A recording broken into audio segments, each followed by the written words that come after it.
إنما المؤمنون إخوة.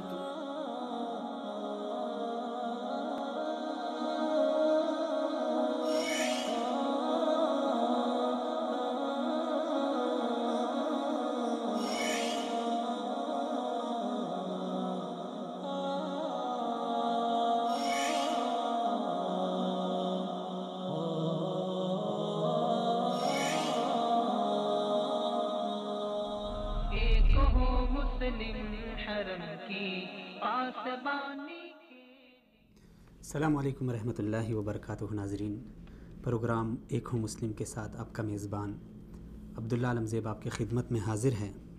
ناظرین، سب سے پہلے تو پروگرام کی توسط سے اب ناظرین اور تمام پاکستانی قوم کے ساتھ ہم اس دکھ کی گھڑی میں برابر کے شریک ہیں جو ابھی واقعہ کچھ ہی دیر قبل واقع ہوا لاہور میں، جس میں بہت ساری قیمتی جانیں ضائع ہوئی، جن میں بہت سارے لوگ شہید ہو گئے. اللہ تعالیٰ ان کو ان کی مغفرت فرمائے اور مملکت خداداد پاکستان کو دہشت گردی کے اس ناسور سے محفوظ فرمائے. اس پہ ہم مختصر سی بات کریں گے، لیکن پروگرام کے دیگر موضوعات کے حوالے سے بھی آپ ناظرین کے سامنے دو چار گزارشات. آج کے پروگرام میں ہم بات کریں گے عالمی اسلام میں دہشت گردی کا ماسٹر مائنڈ کون، پاکستان میں دشمنان پاکستان کے ساتھ ساتھ دوست نما ممالک کی مداخلت کیوں اور کس وجہ سے اور کس حد تک، اس پہ بھی کچھ حقائق آپ کے سامنے لائیں گے. 2006 میں امریکہ کے دفاعی تجزیہ نگار رالف پیٹرس نے مشرق وسطی اور ہمارے ایشیائی ممالک کا جو خطہ ہے اس کا ایک نقشہ جاری کیا، جو اتنے عرصے بعد آج جا کے اگر ہم ان ممالک کی صورتحال کو دیکھیں، مشرق وسطی کی حالت کو دیکھیں اور پھر پاکستان کا جو نقشہ بالخصوص ہم اس پہ بات کریں گے، جو نقشے میں آپ کو پاکستان دکھایا جائے گا اس کی صورتحال کو دیکھیں تو ہمیں کسی حد تک اندازہ ہو جائے گا کہ استعماری قوت مسلم امہ کو اور مسلم ممالک کو کس قدر ٹکڑے ٹکڑے کرنے میں مصروف ہے. اس پہ بھی ہم بات کریں گے. بات کرنے کے لیے میرے ساتھ اسٹوڈیو میں تشریف فرما ہے میرے دوست بھائی جناب جہان زیب منہاج صاحب، نوجوان تجزیہ نگار ہیں. جہان زیب صاحب بہت شکریہ، سلامت رہیں. اسی طرح ناظرین ہمارے ساتھ فون کال پہ ساتھ دیں گے ہمارے معزز مہمان جناب راجہ نعیم قربان بٹی صاحب، نوجوان تجزیہ نگار ہیں. ہم ان کے ساتھ بھی ان امور کے پر بات کریں گے. آپ ناظرین کو بھی خوش آمدید، اپنے مہمانان گرامی کو بھی خوش آمدید. لیکن اگر آپ ناظرین اس پروگرام میں ان موضوعات کے حوالے سے ہمارا ساتھ دینا چاہیں، اپنا اوپینین ہمارے ساتھ شیئر کرنا چاہیں، تو ہمارا لائیو کال نمبر ہے 00441110303111. یہ ہمارا نمبر ہے، آپ کال کر سکتے ہیں. آپ کو ہم خوش آمدید کہتے ہیں. جہان زیب صاحب سب سے پہلے بات کرتے ہیں، کیونکہ آج کا ہمارا پروگرام بھی اسی حوالے سے ہے، سیکیورٹی صورتحال اور مملکت میں جو بیرونی مداخلت ہے. لیکن ابھی جو حال ہی میں یعنی کچھ دیر قبل لاہور میں جو ایک افسوسناک حادثہ رونما ہوا، اس بارے آپ کیا کہتے ہیں؟ قوم کے ذہن میں بڑے سوالات ہیں کہ جب بھی مملکت میں کوئی سیاسی ہلچل مچی ہوتی ہے، جب بھی کوئی اس طرح ایک بڑا منصوبہ چل رہا ہوتا ہے تو ایک افسوسناک واقعہ ہمیں دیکھنے کو ملتا ہے. تو آپ اس کو کس کے ساتھ جوڑیں گے؟ بسم اللہ الرحمن الرحیم. سب سے پہلے السلام علیکم ناظرین. اور میں اس دکھ اور غم کی گھڑی میں ان تمام خاندانوں کے ساتھ، ان کے لواحقین کے ساتھ اور اہلیان پاکستان اور پاکستان کے دل اہلیان لاہور کے ساتھ دلی طور پر ہمدردی کا اظہار کرتا ہوں اور دعا کرتا ہوں کہ خدا کرے یہ میرا وطن ہمیشہ مسکراتا رہے، خوش رہے، آباد رہے اور ایسے غلیظ دشمنان اسلام اور دشمنان پاکستان سے محفوظ رہے. ایک عبداللہ، ایسے واقعات جو ہوتے ہیں وہ قوموں کو کمزور کرنے کے لیے ہوتے ہیں. جیسا کہ اس کے نام سے آپ اندازہ لگا سکتے ہیں کہ دہشت گردی کی کارروائی، دہشت گردی کی کارروائی بیسیکلی دہشت پھیلانے کے لیے ہوتی ہے.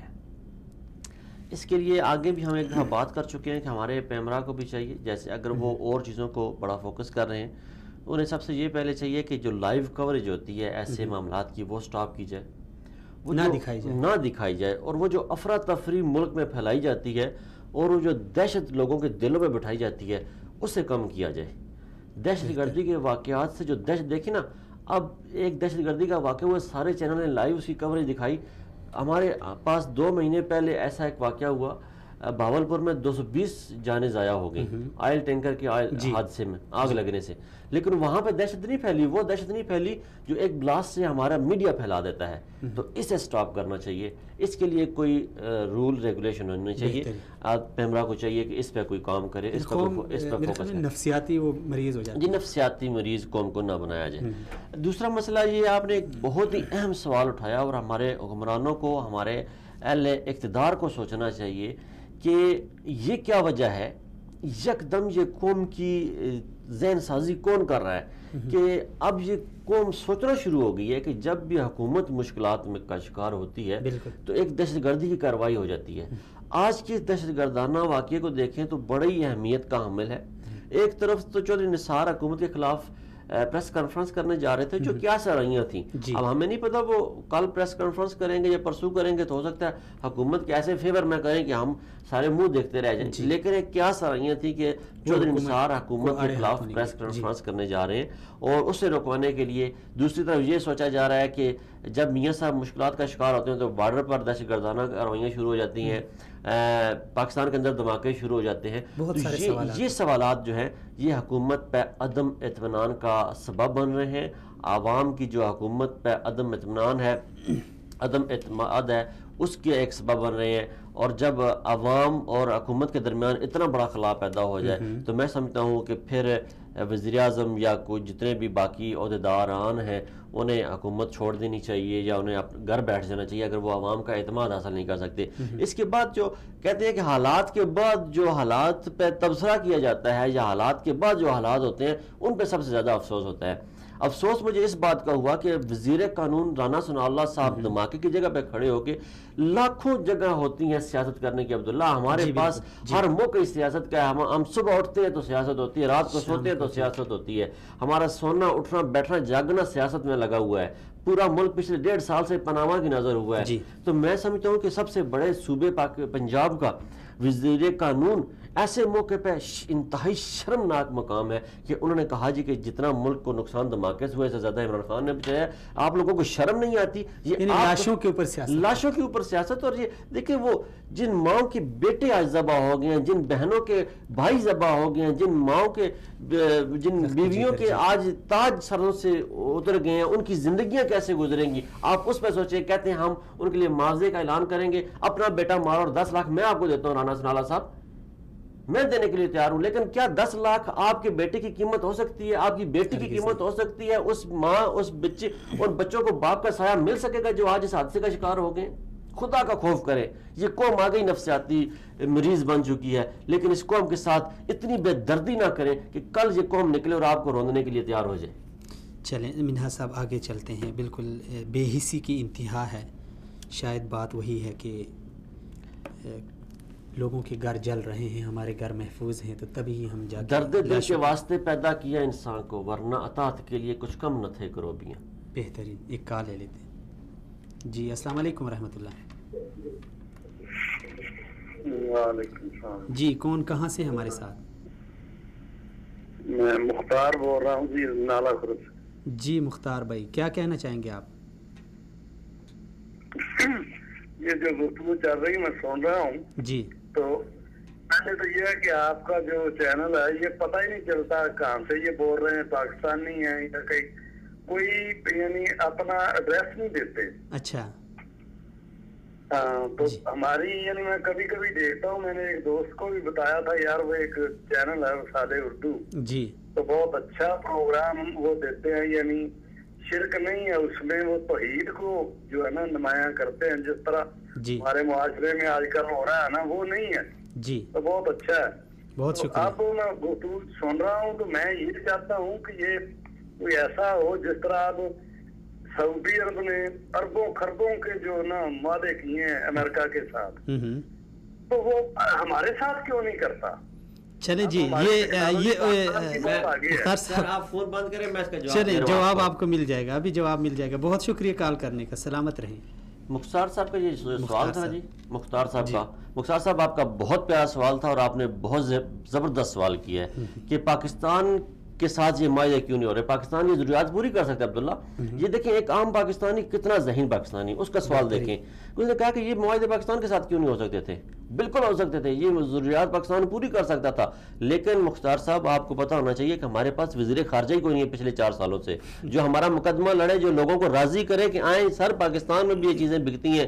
پاکستان میں ایروناٹیکل کمپلیکس ہے ہمارے پاس، ہم اپنے جہاز بناتے ہیں. آئیں ہمارے پاس ہم خالد ٹینک بناتے ہیں، دنیا کے جدید ترین ٹینک بناتے ہیں. آئیں ہمارے پاس ہم دنیا کی جدید ترین میزائل ٹیکنالوجی دیتے ہیں. تالی ایک ہاتھ سے نہیں بچتی. آئیں ہمارے پاس ہم ایٹم بم بنا رہے ہیں. آئیں ہمارے پاس ہم گولیاں بنا رہے ہیں وہاں آرڈننس فیکٹری میں. آئیں ہمارے پاس ہم ریفلیں بنا رہے ہیں خیبر اور وانا کے علاقوں میں. آئیں ہمارے پاس ہم پستول بنا رہے ہیں. آئیں ہمارے پاس ہم 9mm آپ کو امریکن 9mm پاکستان میں بنا رہے ہیں. میرے خیال میں یہ سعودیہ کا اندرونی مسئلہ ہے، اس میں دیکھیں ہر ملک کا اپنا اندرونی معاملہ ہے.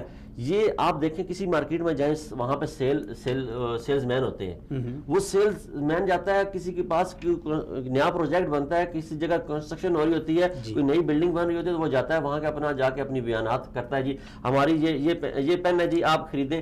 آپ باقی جو کمپنیوں کے پین خریدیں گے وہ 2 مہینے چلیں گے، ہمارا پین آپ کو 6 مہینے چلے گا. اس کی پرائز باقیوں کی پرائز 10 روپے ہوگی، ہمارے کی پرائز 5 روپے ہے. ٹھیک ہے، تو آپ 5 والا خریدیں گے نا، ٹائم بھی زیادہ ہوگا.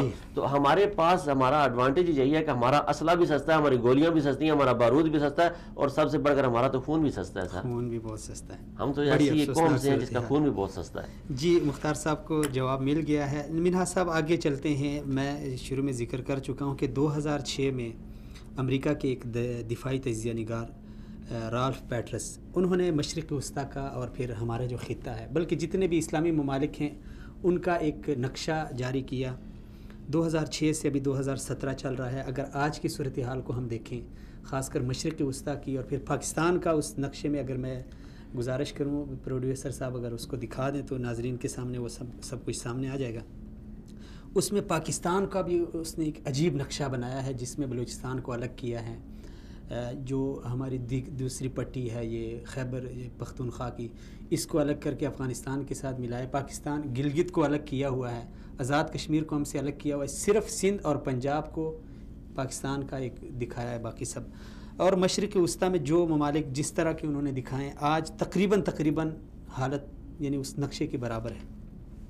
کیا سمجھتے ہیں؟ مشرق وسطیٰ تو ہمارے سامنے ہے، اس کی حالت بھی ہم نے دیکھ لی ہے. کیا سمجھتے ہیں؟ پاکستان کا تو صرف ابھی نقشے کی حد تک ہے، لیکن عبداللہ یہ اللہ نہ کرے اس طرح ممکن ہے کہ یہ اس دور کی بات ہے کہ جب پاکستان میں میڈیا نیا آزاد ہوا تھا. جب یہ نقشہ آیا تھا تو بڑے اس پہ لائیو پروگرامز ہوئے، اس پہ بڑے ہی بحثیں ہوئیں، بڑے اس پہ ڈیبیٹس ہوئیں، اس پہ اخباروں میں یہ نقشہ چھپا. مجھے بڑی اچھی طرح یاد ہے کہ مہینہ 1.5 مہینہ یہ سلسلہ چلتا رہا تھا. تو میں سمجھتا ہوں کہ اس کے بعد جو مشرق وسطیٰ کی صورتحال میں دیکھتا ہوں نا آج، تو میں چاہتا ہوں کہ ان لوگوں کے منہ پہ جا کے تمانچے ماروں، ان کے منہ لال کر دوں جو کہتے ہیں پاکستانی فوج کچھ نہیں کر رہی، ہمارے ملکی دفاع کا 80% کھا جاتے ہیں. یہ آج جو پاکستان کھڑا ہے آپ کے سامنے، اگر اپنی ایک انچ کی حفاظت کی ہے تو یہ پاک فوج ہے. اس میں رحیل شریف کا بھی کردار تھا، اس میں کیانی کا بھی کردار تھا، اس میں پاشا کا بھی کردار تھا، اس میں ہر اس جنرل کا کردار تھا جس نے پاکستان کے لیے قربانیاں دی ہیں، اور ہر اس فوجی جوان اور فوجی سپاہی کا خون شامل ہے جس نے مادر وطن کے لیے اپنی جان قربان کی ہے. ہر اس شخص کو میں سلام پیش کرتا ہوں جنہوں نے اپنے اس ملک کی انچ کا حفاظت کیا ہے، چپے چپے کا دفاع کیا ہے. آپ اگر مشرق وسطیٰ دیکھیں تو اسی نقش کے مطابق بنتا جا رہا ہے. لیکن پاکستان یہ دہشت گردی پاکستان سے شروع ہوئی تھی. یہ جب ہم نے جب ایٹمی دھماکے کیے تھے تو ایٹمی دھماکوں کی پاداش میں ڈاکٹر قدیر نے کہا تھا کہ ہم نے ایٹمی دھماکے تو کر لیے ہیں، اب 10 سال ہمیں اس کی سزا بھگتنی پڑے گی. کافی عرصہ ہو گیا، ہمیں 10 سال اس کی سزا ہم نے بھگتی ہے، 10 سے 12 سال، اور 10 سال بعد پھر وہ اسی ڈاکٹر قدیر نے کہا کہ ہم نے آگے ایٹمی دھماکوں کی سزا بھگتی تھی، اب ہم سی پیک کی سزا بھگتیں گے. وہ یہ جتنی پاکستان میں دہشت گردی ہو رہی تھی یہ صرف اور صرف پاکستان کو غیر مستحکم کرنا، پاکستان کے حصے بکھیرنا اور پاکستان کو ٹکڑوں میں تقسیم کرنا تھا، پاکستان کی وحدت کو پارا پارا کرنا تھا. لیکن پھر میں کہتا ہوں کہ میں سلام پیش کرتا ہوں اپنے فوج کو، اپنے نوجوانوں کو، اپنے افسران کو، اپنے انٹیلیجنس اداروں کو کہ جنہوں نے اس دشمن کی اس ناپاک سازش کو کچلا، اپنے پاؤں تلے روندا اور ملک کے دفاع کیا اور اس نقشے کو پاش کیا. لیکن بدقسمتی سے ہمارے مڈل ایسٹ میں یہ بہت واضح طور پہ سچائی نظر آتی جا رہی ہے، بنتی جا رہی ہے. اور عبداللہ اس کا جو سب سے خوفناک پہلو تھا نا وہ یہ تھا کہ جو فلسطین ہے وہ جو گریٹر اسرائیل ہے جی یہ نقشہ جو تھا یہ گریٹر اسرائیل کی تکمیل کا نقشہ تھا. وہ بلوچستان کو الگ کر کے اور افغانستان کو ایکسٹینڈ کر کے پاکستان کے اندر لے آنا، پاکستان کو سندھ اور پنجاب تک سکیڑ دینا، کشمیر کو الگ کر دینا، پھر ادھر عراق میں شیعہ عراق اور سنی عراق، یمن کے دو سنی یمن اور شیعہ یمن، کردستان کو الگ کرنا، شام میں جا کے تفریق کرنا، سنی ایران اور شیعہ ایران کو الگ کرنا، پھر سعودی عربیہ کے کچھ خدا نخواستہ حصوں کو چینج کرنا، اور پھر آگے آپ نے دیکھا ہے جو سوڈان تھا وہ آلریڈی 2 حصوں میں تقسیم ہو چکا ہے.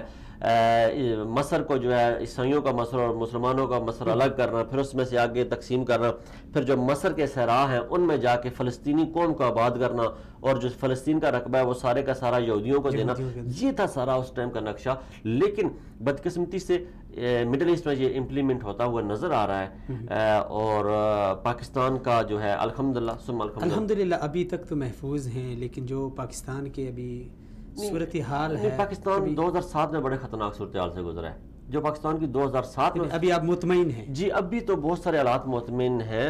ابھی ہم ایک الحمدللہ سیٹسفائیڈ ہیں. اب یہ جو آج کل یہ چھوٹے موٹے جو دھماکے اور یہ جو نقشہ سامنے اسکرین پہ نظر آ رہا ہے، یہ شاید یہ جو بلوچستان کو الگ کیا ہے، گلگت کو الگ کیا ہے، یہ ابھی ہم مطمئن رہے ہیں. یعنی اس سے یہ جو تھا نا جی عبداللہ، اس میں ہم یہ کہہ سکتے ہیں کہ یہ جو چیزیں تھی یہ ایک سازشی تھیوری تھی جو پاکستان میں ناکام ہو چکی ہے. یہ ایک کنسیپٹ تھا جو پاکستان میں ناکام ہو چکا ہے الحمدللہ. لیکن اگر ہم اس کی بات کریں آپ مڈل ایسٹ میں تو وہ آپ کو سچ نظر آ رہی ہے، کیونکہ مڈل ایسٹ میں کسی ملک کے پاس اتنی اسٹرانگ آرمی نہیں تھی جتنی پاکستان کے پاس تھی. لیکن بعض لوگوں کا یہ کہنا ہے کہ عراق میں دیکھیں بہت پاور تھی ان کی. نہیں عراق میں وہ عراق کو دیکھیں عراق کو پہلے کمزور کیا گیا، اس پہ معاشی پابندیاں. لیکن جس طرح مڈل ایسٹ کو نشانہ بنایا گیا جس اندازے سے کہ اچانک تو جا کے وہاں پہ کسی نے کارروائی نہیں کی، لیکن اندرونی خانہ وہاں پہ کچھ لوگوں کو ایجنٹ بنایا گیا، انہوں نے ریاست کو کھوکھلا کیا.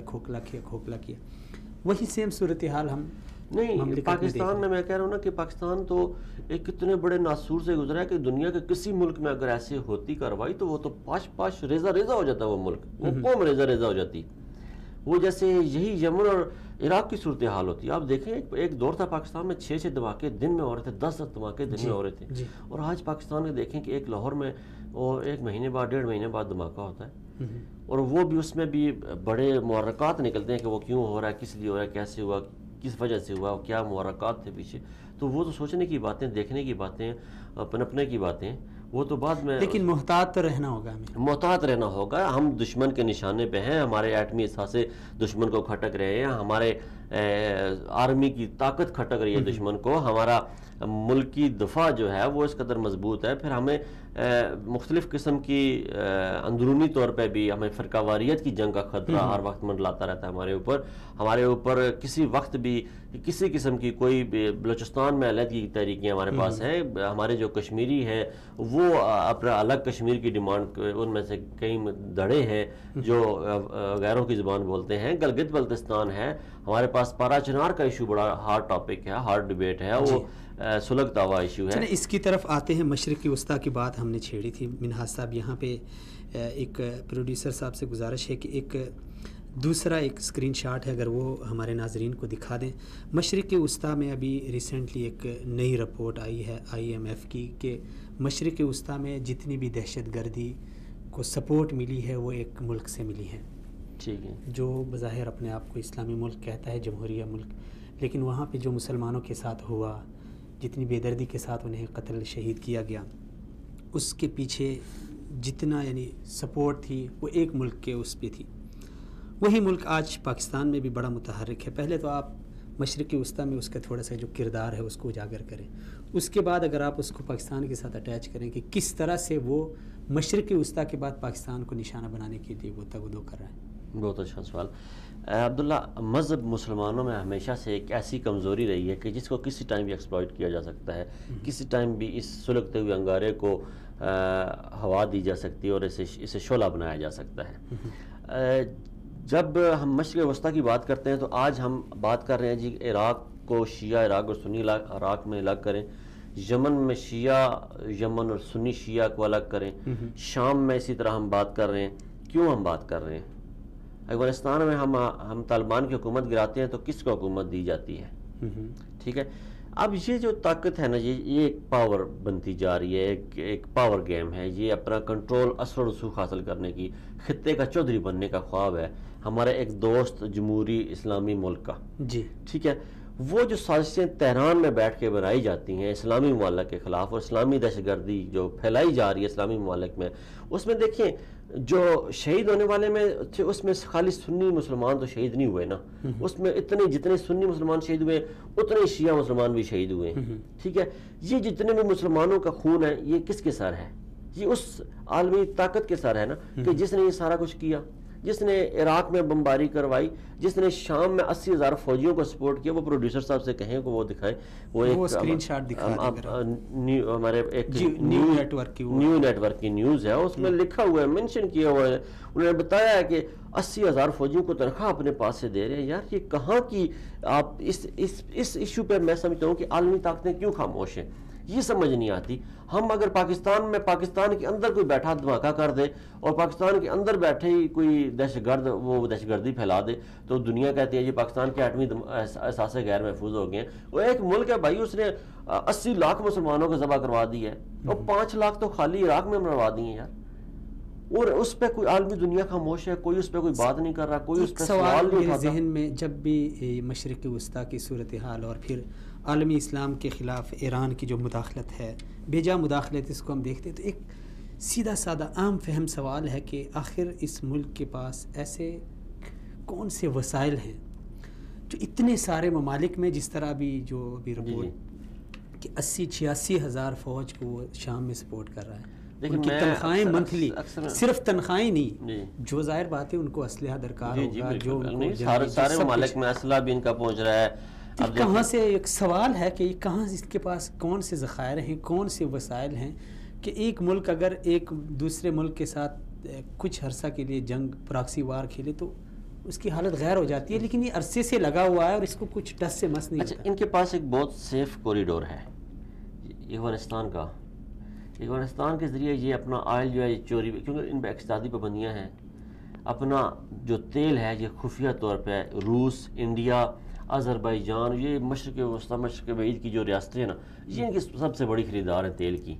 اور اگر عالمی مارکیٹ، اب تو عالمی مارکیٹ میں تیل سستا ہو گیا ہے، اگر عالمی مارکیٹ میں تیل سستا ہوتا ہے تو مہنگا تھا جب $110 $120 میں تھا، تو یہ تب بھی $20-30 میں فی بیرل بیچ رہے تھے اور بے تحاشا تیل انہوں نے بیچا.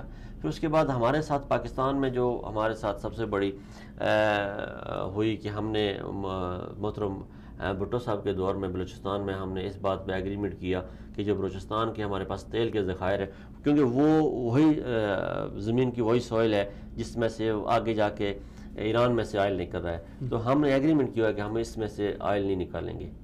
جو بلوچستان ایران کے پاس ہے اس میں سے وہ تیل نکال رہے ہیں، جو ہمارے حصے میں ہم اس میں سے تیل نہیں نکال رہے ہیں ہمارے ایگریمنٹ کے.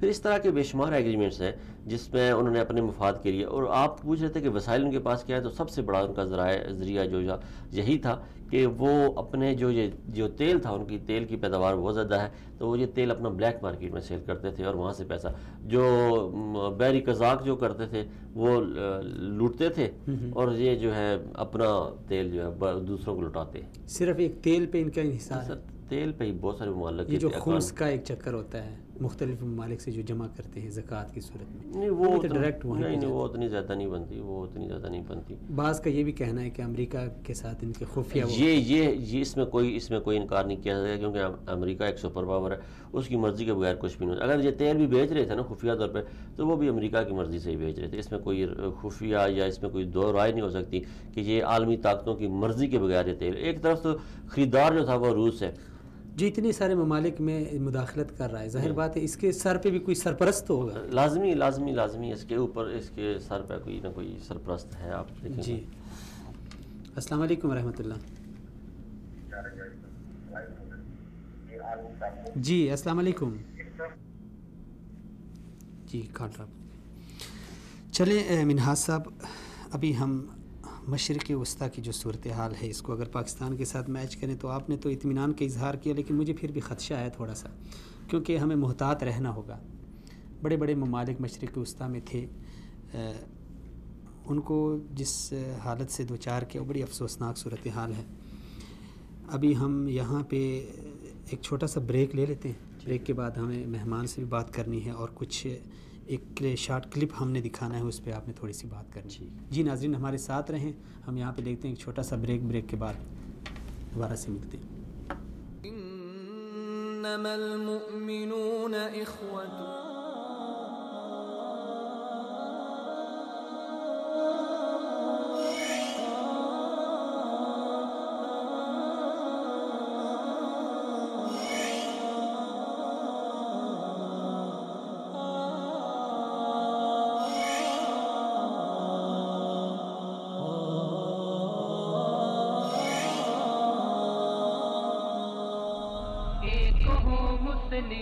حرم کی پاسبانی کے لیے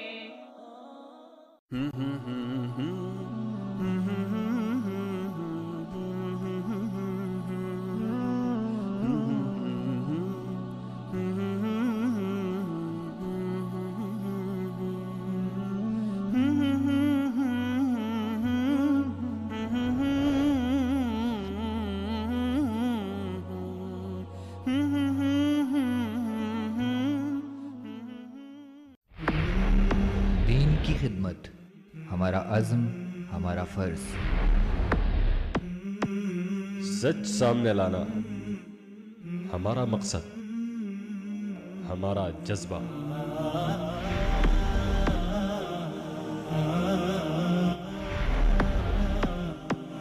اللہ کا حکم ہمارا ایمان، ہماری پہچان۔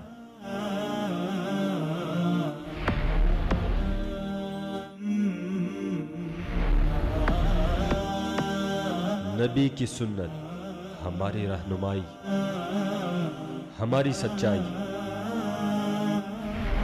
وصال اردو، سچ کا چہرہ۔ قرآن حیات انسان ہے، قرآن ہمارا۔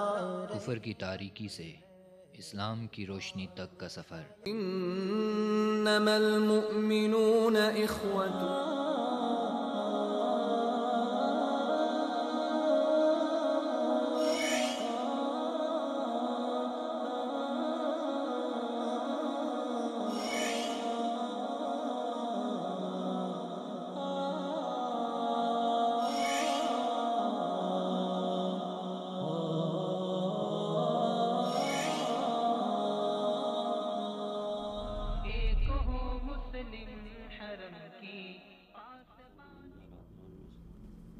جی ویلکم بیک ناظرین، ایک بار آپ کو پھر خوش آمدید۔ بریک میں جانے سے قبل میں عرض کر رہا تھا کہ ابھی ہم بریک کے بعد بات کریں گے راجہ نعیم صاحب سے، نوجوان تجزیہ نگار ہیں، ان کو کال ابھی ملا رہے ہیں، لیکن جان زیب صاحب اتنی دیر میں چلیں ہم آپ سے کچھ سننا چاہتے ہیں۔ ایک سوال ہے جو چلیں ان کی کال مل گئی۔ السلام علیکم ورحمۃ اللہ۔ وعلیکم السلام جی۔ راجہ نعیم صاحب بہت شکریہ، بٹی صاحب، نوازش صاحب نے شرکت کی۔ راجہ صاحب، سیاسی ہلچل ہے مملکت میں اور سیکیورٹی صورتحال بھی کافی بہتر تھی، لیکن کبھی کبھی ہمیں ایک دھچکا مل جاتا ہے اور بہت سارے منصوبے بھی زیر وہ اس پہ کام چل رہا ہے۔ سی پیک کا منصوبہ ہے، پاکستان میں بیرونی مداخلت کے بھی وقفے سے کچھ ثبوت مل رہے ہیں۔ کیا سمجھ رہے ہیں پاکستان کا مستقبل کس طرف گامزن ہے؟ بہتری کی طرف گامزن ہے یا خدا نخواستہ ہم اس کو کچھ برا سمجھیں؟ دیکھیے، ہمیں تو ہمیشہ یہی توقع کرنی چاہیے کہ پاکستان کا مستقبل بہتری کی طرف گامزن ہے اور ہمیں اسی کے لیے کوشاں رہنا چاہیے۔ لیکن اس وقت جو صورتحال ہے، جس طرح ہم چاروں طرف سے گھرے ہوئے ہیں مسائل میں، اندرونی مسائل اور بیرونی مسائل کا شکار ہیں، ان مسائل کے بیچ میں ہمیں ایک ہی ایسا ادارہ نظر آتا ہے جو مضبوط ہے، جو دفاع کر رہا ہے سی پیک ہو یا کوئی بھی کسی قسم کی ہماری جو اچیومنٹس ہیں ہر لحاظ سے جی وہ فوجی ادارہ ہے، اور وہ جو ممالک جو ہمیں کمزور کرنا چاہتے ہیں ان کی یہ کاوش ہے کہ وہ کسی نہ کسی طریقے سے اس ادارے کو کمزور سے کمزور کر کریں. ہمیں جو ہے مطلب اس کو اندرونی معاملات میں سے دور رکھنا ہے ہمیں فوج کو، کیونکہ اس وقت افغانستان کی پالیسی بنا رہا ہے ٹرمپ جی، اور اس میں بہت حد تک جو ہے پاکستان کی وجہ سے اس نے، کیونکہ وہ پچھلے مہینے وہ آف دینی چاہیے تھی لیکن اب تک وہ ڈیلے اس لیے کی گئی ہے کیونکہ پاکستان کے لیے اس کو بہت مسائل کا سامنا ہے. جی، حال ہی میں جو ٹیڈ کوئی ہیں جو ان کے سینٹ سب کمیٹی کے چیئرمین ہیں، جی، ان کی طرف سے بھی بیان آیا ہے کہ پاکستان کو اسٹیٹ اسپانسرڈ ٹیررزم جو ہے قرار دینا چاہیے. یہ وہی پالیسی ہے جو انڈیا چاہتا ہے کہ امریکہ کی طرف سے بھی یہ لاگو کی جائے. اگر ہم دیکھتے ہیں مودی کا وزٹ امریکہ میں تو اس کو کیا گین ہوا، کیا فائدہ ہوا؟ جی، مودی کو سوائے اس کے کہ وہ اس کے قریب ہوا، جبکہ ہم سوچ رہے تھے کہ ٹرمپ کے آنے سے انڈیا سے اس کی چھٹیاں ہوں گی، کیونکہ جتنی بھی آن لائن نوکریاں ہوتی ہیں، جو آن لائن جاب ہوتی ہیں وہ انڈیا کے پاس ہیں، جو امریکہ کے لیے کی جاتی ہیں وہ آن لائن بیٹھ کے انڈیا میں کر رہے ہوتے ہیں. لیکن ہم سوچ رہے تھے کہ شاید ان امپلائمنٹ وہاں سے ختم ہوگی اور امریکہ میں جائے گی وہ ساری چیزیں اور اس سے دوری پڑے گی، لیکن وہ دوری نہیں ہوئی، وہ مزید قربت میں بدل گئی ہے. اور جس طریقے سے مودی کا استقبال کیا اور مودی کی فیور کی ہے اور کشمیر کے حوالے سے جو بیان امریکہ نے دیے ہیں وہ ہمارے لیے خطرے کی گھنٹی ہے. ہمارے سیاستدان اس وقت صرف اندرونی مسائل کا شکار ہیں، اپنی وہ انہوں نے بچاؤ کے لیے جو ہے جتنی بھی کوششیں کر رہے ہیں. نہیں میں آپ کو یہاں پہ روکوں گا جہاں سے میں آج بات کر رہا ہوں کہ آپ نے کہا کہ جو مودی ہے وہ امریکہ کے قریب ہوا اور ہمارے پاس ایک ہی ادارہ ہے فوج، ہمیں اس کا تحفظ کرنا چاہیے یا اسے اندرونی مسائل سے دور رکھنا چاہیے. تو ہم تو یہ ہے کہ فوج کو دور رکھنا چاہتے ہیں، لیکن جب ہمارا پرائم منسٹر کہتا ہے کہ میرے خلاف سازش کرنے والے آگے مجھے 2 بار ہٹا چکے ہیں، جب ہمارے ہر سیاستدان جو ہیں وہ فوج پہ انگلی اٹھاتے ہیں اور ایک ایسا ادارہ جو ملکی دفاع کے لیے سرگرم ہے تو اس کو نشانہ بار بار ہمارے سیاستدان کیوں بناتے ہیں؟ آپ کہہ رہے ہیں کہ ہمارے پرائم منسٹر کو کیوں نشانہ بنایا جا رہا ہے؟ نہیں، ہمارا پرائم منسٹر فوج کو نشانہ بناتا ہے، کہتا ہے میرے خلاف فوج سازش کر رہی ہے. دیکھیے یہ ہمیشہ سے ہوتا آ رہا ہے، جب بھی اس قسم کی کچھ چیز ہوتی ہے تو ہمارے سیاستدان ایک ہی ادارے کو بلیم کرتے ہیں. میں سمجھتا ہوں کہ جب سے کیانی صاحب نے ٹیک اوور کیا تھا تو ایک واضح پالیسی انہوں نے بنائی تھی کہ اس مشرف کے جانے کے بعد اب آرمی کا کوئی عمل دخل نہیں ہوگا، اور اب تو باقاعدہ حلف لیا جاتا ہے جب کیڈٹس پاس آؤٹ ہوتے ہیں کہ وہ پالیٹکس سے دور رہیں گے اور پالیٹکس سے کوئی عمل دخل نہیں ہوگا ان کا. تو میں سمجھتا ہوں آرمی کی ایک واضح پالیسی ہے کہ وہ اس چیز سے دور رہیں گے. اب میں سمجھتا ہوں کہ حکمران اس وقت اس لیے بلیم کر رہے ہیں کیونکہ ان کو پتا ہے کہ آرمی کی ایک واضح پالیسی ہے اور سوشل میڈیا کا دور ہے، اتنے سارے چینلز آ چکے ہیں، تو یہ ممکن نہیں ہے کہ آرمی اس وقت آسانی سے ٹیک اوور کر لے کیونکہ یہ چیزیں فوراً اب پھیلتی ہیں. یہ نقطہ آپ کا آ گیا. ہم ایک آخری سوال آپ سے پوچھنا چاہیں گے کہ آپ کہتے ہیں کہ پاکستان کے جو حالات ہیں وہ امریکہ کے ساتھ بگڑتے جا رہے ہیں، افغانستان کی پالیسی بننے جا رہی ہے، تو ایک تو پاکستان کے پاس 4 سال سے کوئی وزیر خارجہ نہیں ہے، دوسرا ہمیں یہ بتائیں کہ ہمارے پروگرام کا عنوان ہے ایک ہوں مسلم، تو امت مسلمہ پہ اور عالم اسلام اور باقی دنیا میں ان پاکستان کے اندرونی حالات کا کیا اثر پڑ رہا ہے آپ کی نظر میں؟ دیکھیے ایک وہ مسلم کو ختم کرنے کے لیے، اس پالیسی کو، اس یکجہتی کو ختم کرنے کے لیے امریکہ کی یہی پالیسی ہے جو ہم نے حال ہی میں دیکھا. اس طریقے سے امریکن پریزیڈنٹ ڈونلڈ ٹرمپ صاحب سعودیہ گئے، وہاں پہ پوری مسلم امہ سوائے ایران کے باقی تقریباً تمام ممالک کے سربراہان یا ان کے نمائندے وہاں موجود تھے. ان سے خطاب کرنے کے بعد جیسے ہی وہ واپس جاتے ہیں قطر کے ساتھ ایک کرائسس شروع ہو جاتا ہے. پھر مختلف قسم کی ای میل یو اے ای کی لیک کی جاتی ہیں کہ امارات والے جو ہیں اس چیز میں ملوث ہیں، وہ سعودیہ کی حکمرانی کو ختم کرنا چاہتے ہیں، وہ جو گلف اسٹیٹ میں ان کا ایک اثر رسوخ ہے اس کے اوپر قبضہ کرنا چاہتے ہیں. لیکن یہ اب اسی طرح پھر ہم دیکھتے ہیں کہ یہاں پاکستان کے حوالے سے یہاں پہ بھی امریکہ کی اسی طرح ہی کی پالیسی ہے کہ ہم اندرونی مسائل میں ہی گھرے رہیں. افغانستان پالیسی کو اگر ہم حل کرنا چاہ رہے ہیں رشیا اور چائنا کے ساتھ مل کے, لیکن امریکہ اس میں جب سے امریکہ کو ہم نے کوادریلیٹرل جو ہم نے ڈائلاگ شروع ہوئے تھے اس سے آؤٹ کیا ہے, چائنا اور رشیا نے ٹیک اوور کیا پاکستان کے ساتھ مل کے, اس کے بعد سے یہ اس چیز کو نہیں آنے دیا جا رہا امن کی طرف. نہیں آپ کیا سمجھتے ہیں, سمجھ آ رہی ہے نہیں آپ کیا سمجھتے ہیں, نہیں آپ کیا سمجھتے ہیں کہ پاکستان کا وزیر خارجہ نہ ہونا امریکہ کی سازش ہے؟ نہیں, یہ امریکہ کی سازش نہیں ہے. یہ دراصل جہاں تک ہماری نالج ہے اور ہماری سمجھ ہے اور ہمارے ایک تجزیہ ہے اس کے مطابق یہ چیز وزیر اعظم صاحب ہمارے جو ہے اپنے ہاتھ میں رکھنا چاہ رہے تھے, کیونکہ فورن پالیسی وزیر اعظم صاحب کے پاس ہے, اور جو بھی وہ پالیسی ڈیل کریں گے باہر آنا جانا انٹریکشن کرنا مختلف ممالک کے ساتھ, وہ یا تو صرف شہباز شریف کو لے کے جاتے ہیں یا وہ خود جاتے ہیں یا ان کے ایڈوائزر ہیں جن کے پاس مکمل اختیار نہیں ہوتا ایک ایڈوائزر کے ساتھ ڈائلاگ کرنے کا.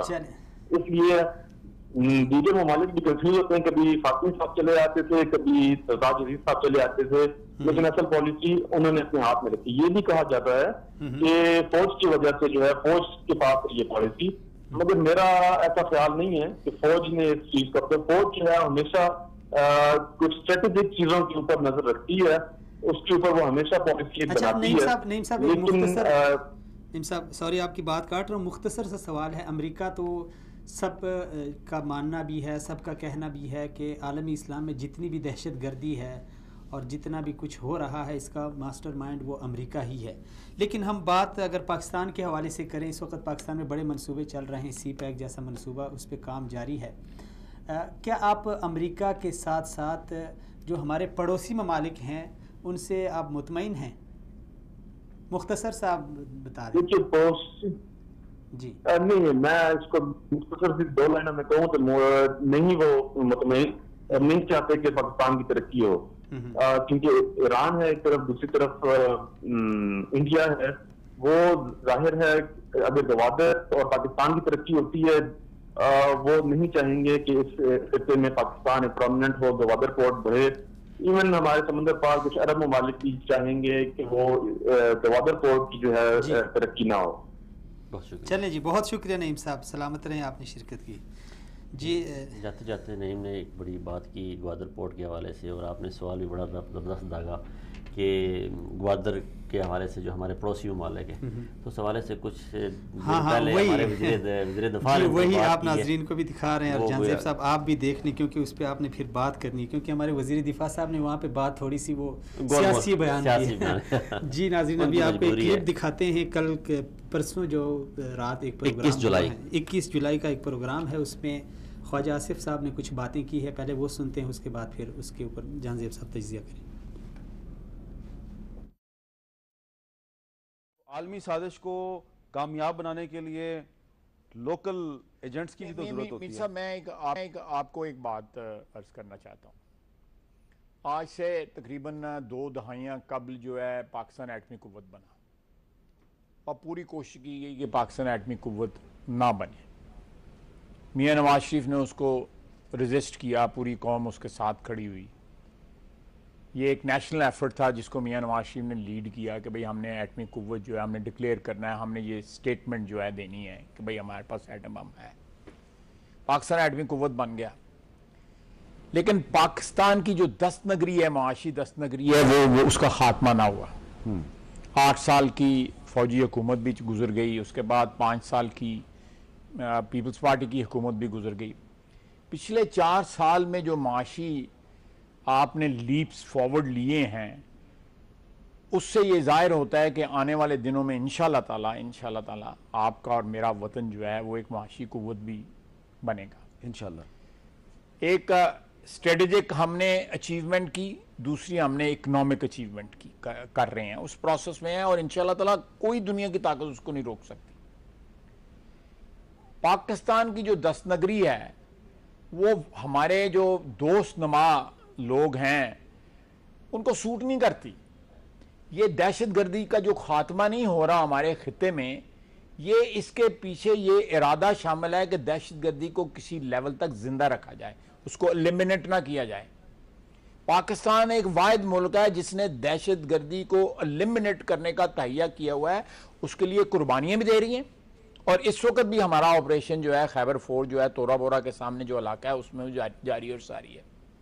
شہروں کو ہم نے پاک صاف کیا ہے، ہم نے اپنی سرحدوں کے اوپر چاہے وہ مشرقی ہے چاہے وہ مغربی ہے سرحدوں، اس کے اوپر بھی ہم جنگ یہ کر آپ رہے ہیں۔ کریڈٹ سیکورٹی فورسز کو فالس دے رہے ہیں۔ ایبسولوٹلی کیوں نہیں؟ تو اس کا مطلب ہے کہ اس سازش، اس انٹرنیشنل کانسپیریسی میں ٹارگٹ صرف ایک الیکٹڈ گورنمنٹ نہیں ہے بلکہ پوری ریاست ہے، پوری ریاست ہے، پوری ریاست ہے، اور اس ریاست کو اس وقت جو ہے اس کی جو سمبل ہے وہ میاں نواز شریف ہے، کیونکہ وزیر اعظم ہے، الیکٹڈ وزیر اعظم ہے، وہ مظہر ہے اس ریاست کے عوام کی خواہشات کا، اور اس نے جس طرح اس وقت ایٹمی طاقت بننے کے لیے لیڈ کیا تھا پاکستانی عوام کو، آج وہ معاشی طاقت، اور اس میں تمام تر ادارے جو ہمارے آئینی ادارے یا سیکورٹی ادارے جو ہیں وہ they are on one page. لیکن سی پیک، گوادر پورٹ، یہ لوگ جو ہے یہ لوگوں کو برداشت نہیں ہو رہا۔ گوادر پورٹ جو ہے وہ ایک ڈیپ سی پورٹ ہے، اس خطے میں واحد پورٹ ہے، یہاں پہ اور بھی بندرگاہیں ہیں، ان کا بزنس بھی جو ہے مارا جائے گا نا، پھر ان کی جو منوپلی ہے اس ایریا کے اندر وہ جو ہے وہ ختم ہو جائے گی۔ پاکستان ابھرے گا، ایک کراچی پورٹ ہے، اس کے بعد گوادر پورٹ ہے، اور بھی ہماری پورٹس ہیں، پسنی ہے، جیونی ہے، ارمارا ہے، ہمارے پاس یہ اپرچونٹیز ہیں، ہم ان اپرچونٹیز کو اویل کرنا چاہتے ہیں، انکیش کرنا چاہتے ہیں، اور ہمارے جو خیر خواہ نہیں ہیں وہ چاہتے ہیں کہ ہمیں چاہتے ہیں ہم دہشت گردی کے جنگ میں الجھے رہیں۔ جی ناظرین، ویلکم بیک۔ اچھا جان زیب صاحب، جو میں نے کوٹ کیے ہیں کچھ الفاظ، دوست نما دوست، ایک خواجہ صاحب کی بات، دوست نما دشمن، دوست نما دوست تک آیا انہوں نے، دوست نما دوست۔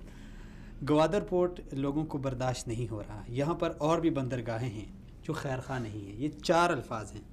دیکھیں جی، انہوں نے تو سیاسی جس طرح وہ خواجہ صاحب وزیر دفاع ہیں، اور میں سمجھتا ہوں ایک ملک کے وزیر دفاع کو یہ زیب نہیں دیتا کہ وہ اپنے کسی پڑوسی کے ساتھ اپنی ناراضگی بنا لے اور ایسا بیان دے دے کہ کل فوجیں بارڈر پہ آ جائیں۔ بڑا اچھا سیاسی بیان، مشہور سیاستدان ہے، لیکن سمجھنے والے تو سمجھنے والے کیسے نہیں سمجھ گئے کہ ایک بندہ کہے کہ میرے سامنے رات کو میں نے دیکھا ہے کوئی چور تھا، مجھے آ کے گولی مارنے کی کوشش کر رہا تھا، اس نے ہاتھوں میں چوڑیاں بھی پہنی ہوئی تھی، جوتی بھی ایڑے والی لگائی ہوئی تھی، بال بھی کافی لمبے لمبے تھے، اور سینے پہ اس کا کوئی ابار شہر بھی تھے، تو پھر بندہ کہے یار وہ مرد تھا یا عورت تھی؟ ایسے اب یہ سمجھنے والی بات تو نہیں ہے نا۔ ایسی طرح انہوں نے بڑے واضح ہمارے وزیر دفاع نے کہا ہے کہ ایسے لوگ کیا کریں گے جن کی بندرگاہیں ہیں یہاں پہ، ڈیپ سی بندرگاہ ہماری گوادر اگر چل پڑی، پھر ہماری کراچی ہے، پسنی ہے، جیونی اور مارا ہے، تو یہ اگر ان پہ کاروبار چل پڑا تو وہ لوگ کیا کریں گے؟ اور وہ دوست نما دوست، وہ کہہ کہ دوست نما دشمنوں، انہوں نے کہنا تھا کہ دوست نما دشمنوں نے پاکستان کو جو اندرونی، وہ چاہتے ہیں کہ اندرونی خلفشار میں پاکستان دبا رہے، اور یہ عبداللہ میں سمجھتا ہوں کہ ایک بہت بڑی کامیابی ہے ہمارے اداروں کی، اور جس بات پہ ہم شروع سے شور کر رہے ہیں، جس بات پہ ہم آواز اٹھا رہے ہیں کہ ایٹ لیسٹ ہمارے سیکورٹی اداروں کے، ہمارے حکومت پاکستان کے، ہمارے سیاستدانوں کی نظر میں یہ آ چکا ہے کہ دوست نما دشمن جو ہے وہ پاکستان کے اندرونی معاملات میں مداخلت کر رہا ہے، اور وہ پاکستان کو اندرونی طور پہ کمزور کرنا چاہتا ہے۔ اور پاکستان کو اندرونی طور پہ کمزور کرنے کا کیا طریقہ ہے؟ یا تو اپنے ایجنٹ چھوڑے جائیں، یا وہاں پہ وہ لوگ جو آپ کے عقیدے کے ساتھ ریلیٹڈ ہیں انہیں استعمال کیا جائے، جیسے ضیاء نے افغان وار میں مجاہدین کو استعمال کیا، یا ان لوگوں کو استعمال کیا جائے۔ اب ان کو استعمال کرنا تو کیسے کرنا ہے؟ لازمی ان پہ فنڈنگ کی جائے، ان کو پیسہ دیا جائے، انہیں پیسہ دے کے پاکستان کے خلاف ابھارا جائے، انہیں پاکستان کی غداری پہ ابھارا جائے، اور پاکستان کے اندر وہ فرقہ واریت پھیلائیں۔ اس فرقہ واریت کے نتیجے میں پاکستان میں بد امنی ہو، بد سکونی ہو، پاکستان پریشانی کا شکار ہو، اور اس لیں جی کا جی السلام علیکم ورحمۃ اللہ۔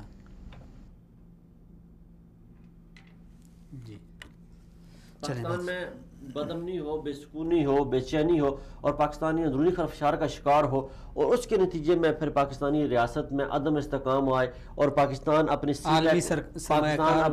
اپنے جو سی پیک منصوبے کو بھول جائے، پاکستان اپنی جو ترقی ہے اس کو بھول جائے، اور پاکستان کی جو ایک منتخب حکومت ہے اس کے خلاف میں جو سازش کا ذکر کر رہے تھے خواجہ صاحب، اس حوالے سے شاید اس حوالے سے تو میں وہاں تک ایگری نہیں کرتا، لیکن میں اس حد تک ایگری کرتا ہوں کہ پاکستان کے اندرونی معاملات میں جو کچھ اسلامی ممالک، سو کالڈ اسلامی جمہوری ممالک جو ہیں وہ ہمارے معاملات میں مداخلت کر رہے ہیں۔ دیکھیں کالر ہے کوئی۔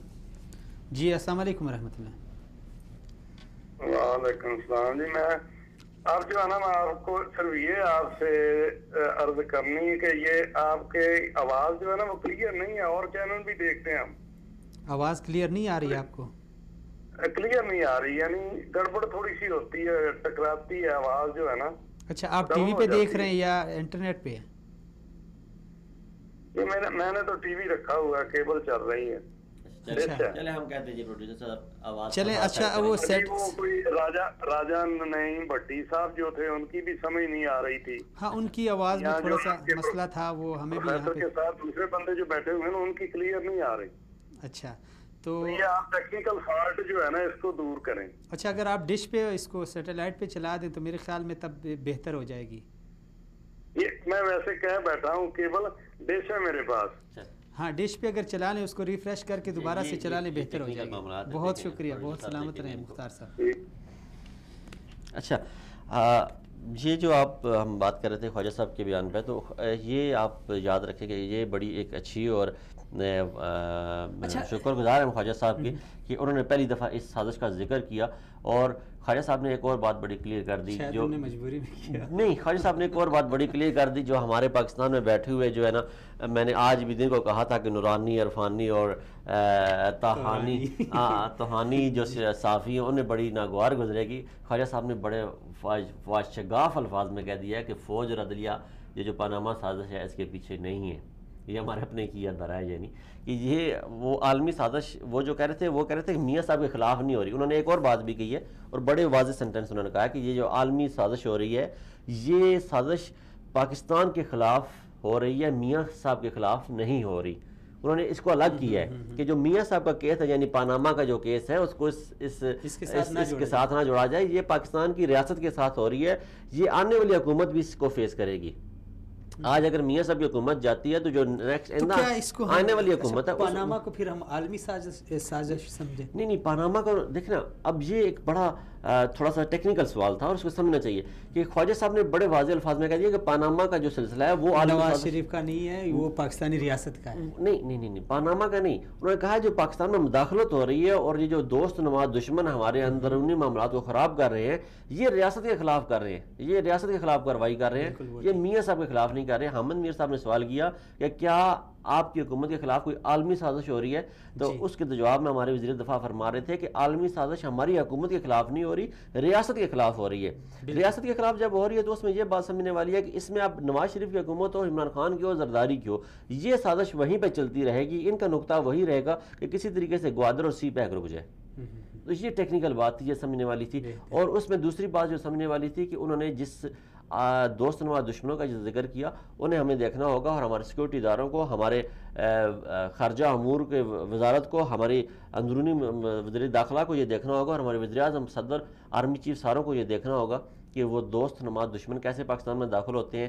وہ ریاستیں جیسے ابھی نعیم قربان نے بھی کہا کہ کچھ خلیجی ریاستوں کو بھی اس پہ تحفظات ہیں جن کی بندرگاہیں ہیں، جن کا بزنس بندرگاہوں سے چلتا ہے، اور کچھ ہمارے ہمسایہ جو ہمارے ساتھ بیٹھے ہوئے ہیں ان کی اپنی بندرگاہیں ہیں، ان کا بزنس ٹھپ ہو جائے گا۔ تو یہ دیکھنا ہوگا، ہمیں اس پہ نظر ثانی کرنی ہوگی، ہماری اپنی پالیسیوں کو ریویو کرنا ہوگا کہ کیسے ان معاملات کو روکا جائے، پاکستان کے اندر اور پاکستان کے باہر جو ہمارے تعلقات ہیں انہیں کیسے اپنایا جائے، اور پاکستان کے جو سرحدیں ہیں انہیں محفوظ بنایا جائے تاکہ کوئی کلبوشن ہمارے اندر نہ آئے اور ہمارے پارا چنار، ہمارے کوئٹہ، ہمارے بلوچستان، ہمارے لاہور کو داغدار نہ کرے، وہاں بلاسٹ نہ کرے۔ گیم چینجر منصوبہ ہے، بڑا معاشی انقلاب آئے گا انشاءاللہ پاکستان میں، لیکن جس اس منصوبے کا گزر جہاں جہاں سے ہوتا ہے وہاں کے علاقے کچھ حساس ہیں، مثلا گلگت کو آپ لے لیں، بلوچستان کو لے لیں، اور اگر ہم دیکھیں سیکیورٹی اعتبار سے تو انہی علاقوں کو آج کل ٹارگٹ کیا جاتا ہے زیادہ تر، اور بڑے سارے ثبوت بھی ہمارے سامنے آئے ہیں، بڑے ایجنٹ کلبوشن اور عزیر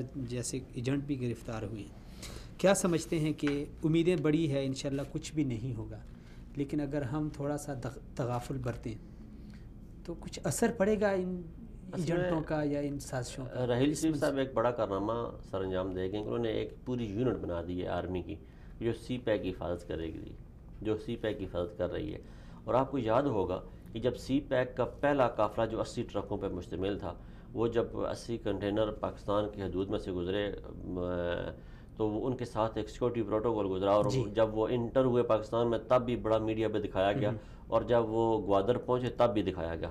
اور اس کے بعد آپ نے دیکھا کہ اس کے بعد تو وہ پہلا قافلہ تھا نا، وہ سی پیک پہ سے گزر کے گیا. اب سی پیک کے باقی منصوبے ہیں، ہم سی پیک کو ایکسٹینڈ کر رہے ہیں، ہم روڈ 2 رویا کر رہے ہیں، ہم 6 رویا کر رہے ہیں، موٹر ویز بنا رہے ہیں، پیٹرول پمپ بنا رہے ہیں، لیکن وہ فنکشنل ہے، وہاں پہ کام ہو، وہ گاڑیاں چل رہی ہیں، آمد و رفت جاری ہے، چائنا کے ٹرک پہنچ رہے ہیں گوادر پر، وہاں پہ سامان وہاں سے لوڈ ہو کے دنیا میں جا رہا ہے.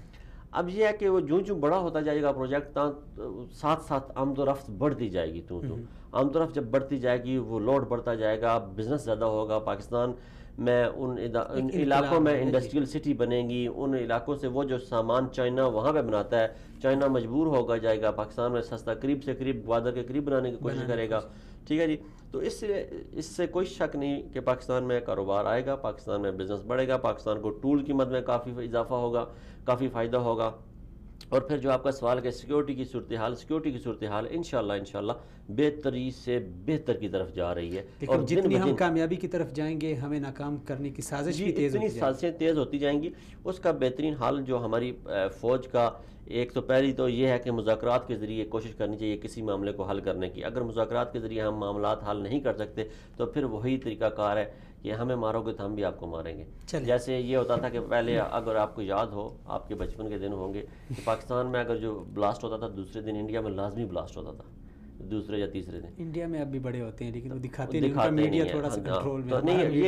یہ جو ہے نا عدلے کا بدلہ، یہ پھر ہمیں کرنا پڑے گا، ادروائز ہمارے پاس کوئی. چلے آخر میں ایک ہوں مسلم کا وہ ہے میسج ہے، سی پیک ہمارے پوری قوم کا ایک منصوبہ ہے، پورے پاکستان کا منصوبہ ہے، نہ کسی سیاسی پارٹی کا ہے، نہ کسی مذہبی جماعت کا ہے، نہ کسی صوبے کا ہے، پوری قوم کا ہے. لیکن بس اوقات دیکھنے میں آتا ہے کہ اس کو بھی سیاست کی نظر کر دیتے ہیں. بعض لوگ اس کو اپنی پارٹی کے ساتھ جوڑ دیتے ہیں، بعض لوگ کہتے ہیں کہ اس کو ناکام بنانے کے لیے فلاں کھڑے ہوتے ہیں، یہ ہوتے ہیں وہ ہوتا ہے. ایک میسج دے دیں، پوری قوم کا منصوبہ ہے، پوری قوم کی، پوری ملک کی تقدیر بدلے گی. تو ہمیں کیا کہتے ہیں، ہمیں سیاسی خلفشار اور ذاتیات سے نکل کے اس منصوبے کے لیے سیکیورٹی فورسز کے ساتھ کس حد تک کھڑا ہونا چاہیے تاکہ ہم یعنی اس جو منزل ہے اس تک پہنچ جائیں. عبداللہ میں اس بات کے شروع سے ہی بڑا مخالف ہوں کہ کوئی بھی ایسا منصوبہ جس کا خرچہ جو ہے وہ حکومت برداشت کر رہی ہو، وہ کسی پارٹی کا نہیں ہوتا. وہ صرف یہ پاکستان جیسے تھرڈ ورلڈ کنٹری جو ہیں جہاں عوام کی سوچ یہی ہے کہ ہمیں روڈ مل رہی ہے، ہمیں نالی پکی مل رہی ہے، ہمیں گلی پکی مل رہی ہے، ہمارا ایم این اے ہمارے ساتھ تھانے تک جا رہا ہے، وہاں ہمارا کونسلر یہ کر رہا ہے، ہمارا کونسلر وہ کر رہا ہے، یہ وہاں تک یہ سوچ ہے. دنیا میں کسی جگہ چلے جائیں، کوئی ایسا منصوبہ جو عوام کے پیسے سے بنا ہوتا ہے اس کی جو تشہیر ہے وہ نہیں ہوتی اور اس کا افتتاح نہیں ہوتا.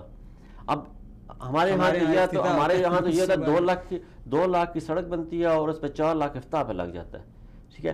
ایک تو یہ ہے کہ ہمیں جیسے کل پرسوں ہمارے پیمنٹس کے سینئر ڈاکٹرز نے ظفر حجازی کا جو میڈیکل تھا وہ انہوں نے کہا کہ یہ جھوٹ بول رہا ہے بندہ، اس کا یہ بالکل میڈیکل فٹ ہے اور اسے لے جائیں تھانے. تو وہ حکومت نے کچھ دباؤ ڈلوا کے تو اس پہ دوسرا میڈیکل بنوایا. اسی طرح ہر شخص کو اٹھنا ہوگا، جیسے وہ ڈاکٹر اٹھا ہے اسی طرح ہر شخص کو اٹھنا ہوگا، اپنی آواز بلند کرنی ہوگی، ان چور لٹیروں کو پکڑنا ہوگا. یہ جو سی پیک کا منصوبہ ہے یہ پاکستانی عوام کے پیسے سے بنا ہے، یہ ہمارے پیسے سے بنے، آپ کے پیسے سے بنے. وہ ہم سب کا دشمن، اس پہ جو دشمن ہے وہ ہم سب کا دشمن ہے. یہ نہ نواز شریف کے پیسے سے بنا ہے، نہ زرداری کے پیسے سے بنا ہے، نہ مشرف کے پیسے سے بنا ہے. یہ ہمارے پاکستانی عوام کے پیسوں سے بن رہا ہے. نہ یہ جی ایچ کیو والا اس کا فنڈ دے رہا ہے، نہ کوئی اور اس کا فنڈ اپنی جیب سے دے رہے ہیں. اگر میاں محمد نواز شریف صاحب اپنی جیب سے پیسے دیتے ہیں، اپنا پیسہ، اور زرداری اپنا پیسہ سوئس بینکوں سے اٹھا کے پاکستان لاتے ہیں تو ہمیں کوئی اعتراض نہیں ہے.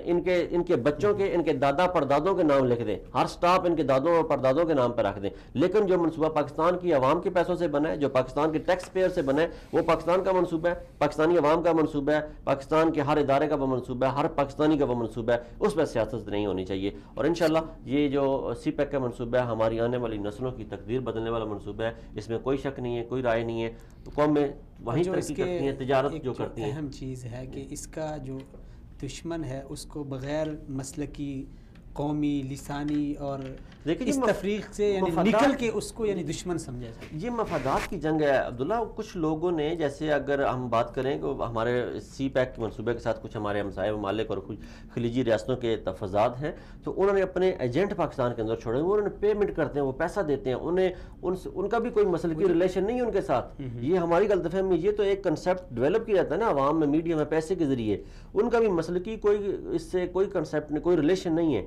یہ صرف اور صرف پیسے کی جنگ ہے, اور جو وہ ریاستیں اپنا اقتدار کی جنگ لڑ رہی ہیں, اپنی معیشت کی جنگ لڑ رہی ہیں اور اپنی بقا کی جنگ لڑ رہی ہیں. اس کے علاوہ کچھ بھی نہیں ہے. اس میں نہ کوئی ان کی طرف سے نہ ہماری طرف سے مسلک کوئی بھی نہیں ہے. یہ جو بیچ میں دلال پڑے ہوئے ہیں, جو ایجنٹس پڑے ہوئے ہیں, یہ پیسہ وہ پیسہ پھینکتے ہیں ان پہ, یہ تماشا دکھاتے ہیں, اور آگے جو اعلیٰ کار بنتی ہے وہ معصوم عوام ہے. اس پہ ہمیں سوچنا ہوگا, تاکہ جب ایک مضبوط پاکستان, ایک سٹرونگ پاکستان, ایک معیشت, اپنی مستحکم معیشت والا پاکستان ہی ہماری نسلوں کی بقا کی ضامن ہے. عالم اسلام میں ہمیں اپنا وقار بنانے کا ہمارا ضامن ہے.